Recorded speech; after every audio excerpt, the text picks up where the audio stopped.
ఈ రోజు చాలా మంచి రోజు.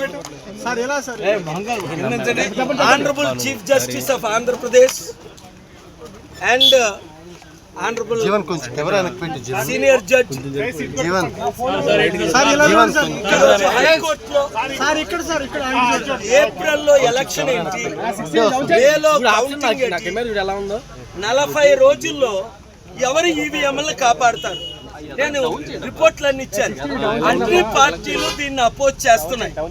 ఎలక్షన్ అవగానే కౌంటింగ్ అవ్వాలి.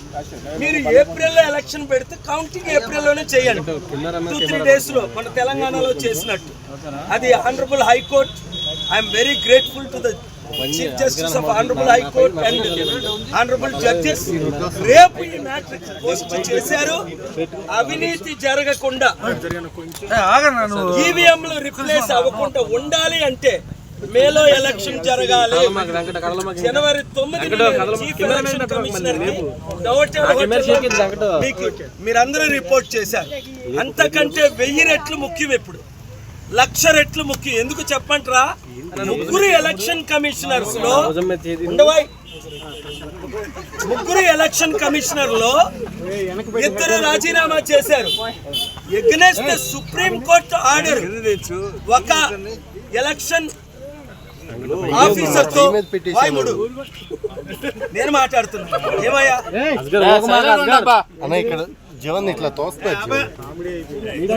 మాట్లాడినప్పుడు మళ్ళీ నువ్వెందుకు మాట్లాడతావు?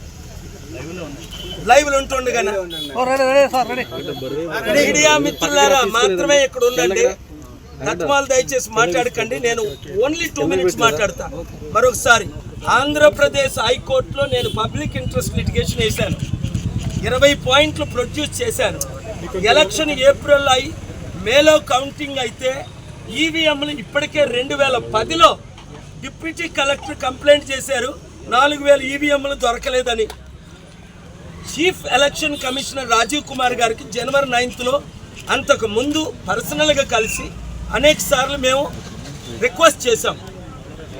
వారు వినలేదు కనుక నోటిఫికేషన్ ఈ వారంలో వస్తుంది కనుక నోటిఫికేషన్ రాకముందే ఆంధ్రప్రదేశ్ హైకోర్టులో జ్యూరిడిక్షన్ ఉంది కనుక ఎలక్షన్ మేలోనే కండక్ట్ చేయండి, వెంటనే 2-3 రోజుల్లో కౌంట్ చేయండి.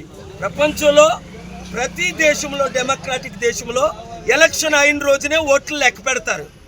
మన దేశంలోనే 30-40 రోజులు వెయిట్ చేయడం, ఆ దరిద్రం మనకొద్దు అని లీగల్గా సుప్రీంకోర్టు సైటేషన్స్ ఫైల్ చేశాను. అంతేకాకుండా నిన్న మంచి chief election commissioner, senior election commissioner నా మిత్రులు గోయల్ గారు రాజీనామా చేశారు. ఎలక్షన్ కరప్షన్ అవుతుంది అని. చూసుకోండి, సుప్రీంకోర్టు జడ్జిమెంట్ ప్రకారం రేపు మీరు కోర్టుకు వస్తే వింటారు నా ఆర్గ్యుమెంట్స్. సుప్రీంకోర్టు జడ్జిమెంట్ ప్రకారం 3 కమిషనర్స్ ఉండాలి. ఇప్పుడు ఎంతమంది ఉన్నారు? ఒకరే ఉన్నారు. ఎలక్షన్ జరపకూడదు చట్ట ప్రకారం. రాత్రి మీద ఎవరినో తెచ్చి పెట్టేసి వాళ్ళు 1 man షో వద్దు ఈ దేశంలో. Nation, secular nation, fundamental rights are being violated. Article 14, 19, 21 are violated. Article 324 and 3, so many articles I am quoting. Election Commission has responsibility. Therefore, the Honorable High Court, I have approached Chief Justice of India ki already sumoto letter పంపించాను. కనుక నీతి జరగాలని ప్రార్థించండి. అందరికీ ఈ విషయం share చేయండి. అన్ని పార్టీలు కలిసి నాకు మద్దతు ఇవ్వండి. అందరం కలిసి మన ఆంధ్రప్రదేశ్ని కాపాడుదాం. పాలన రావాలి, పాలన మారాలి. 7569441275కి ఎమ్మెల్యేలుగా, ఎంపీలుగా నిలబడ్డానికి ఇంకా మేము చూసారా, మీరు బాబు మోహన్ గారు జాయిన్ అయ్యారు మార్చి 4. టీడీపీని కాదని, బీజేపీని కాదని, బీఆర్ఎస్ని కాదని. అది మన పార్టీ. 120 మంది ఐఏఎస్ ఐపీఎస్లు జైలు. మనది బహుజనుల పార్టీ. మనం కుటుంబ పార్టీకి వ్యతిరేకం, కుల పార్టీకి వ్యతిరేకం. ప్రజాశాంతి పార్టీ రావాలి, మార్పు రావాలి. ఆ మార్పు మీరే తేవాలి. రేపు విజయం రావాలని ప్రార్థించండి. Thank you. ముద్రగడ పద్మనాభం ప్రజాశాంతి పార్టీలోకి ఆహ్వానిస్తున్నాం. కాపుల మీద గౌరవం ఉంటే కాపు నాయకులందరూ ప్రజాశాంతి పార్టీలో ఎందుకు చేరుతున్నారు? ఈ రెండు పార్టీలో ఉన్న కాపులందరూ బయటికి రండి. అంబేద్కర్ ఆశయాలు నెరవేర్చండి. పూలే ఆశయాలు నెరవేర్చండి. మనం బీసీ, ఎస్సీ, ఎస్టీ, క్రిస్టియన్, ముస్లిం 90% ఉన్నాం, 86% కంటే పైన. రెండు కులాలే, రెండు కుటుంబాలనే ఏలాలి.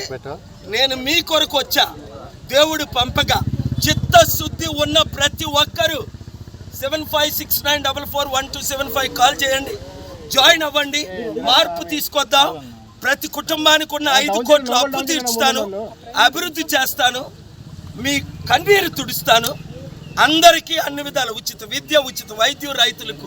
స్టీల్ ప్లాంట్ ఎవరు ఆపారు? ఫిబ్రవరి 28ని ఇదే హైకోర్టులో నేను ఆర్గ్యూ చేసి ఆపడం జరిగింది. కొనకుంట ఎవరు అమ్ముతున్నారు? మోదీ. ఎవరికి అమ్ముతున్నారు? ఆయన ఫ్రెండ్ అదానికి. ఎంతకు అమ్ముతున్నారు? 8 లక్షల కోట్లది 8,000 కోట్లకి. అంటే 100 రూపాయలది రూపాయికి అమ్ముతున్నారు. ఎవడైనా సత్తా ఉందా? ఇప్పుడున్న రాజకీయ నాయకులు బీజేపీ, మోదీ తొత్తులా కారా? ఆలోచించండి. Thank you very much.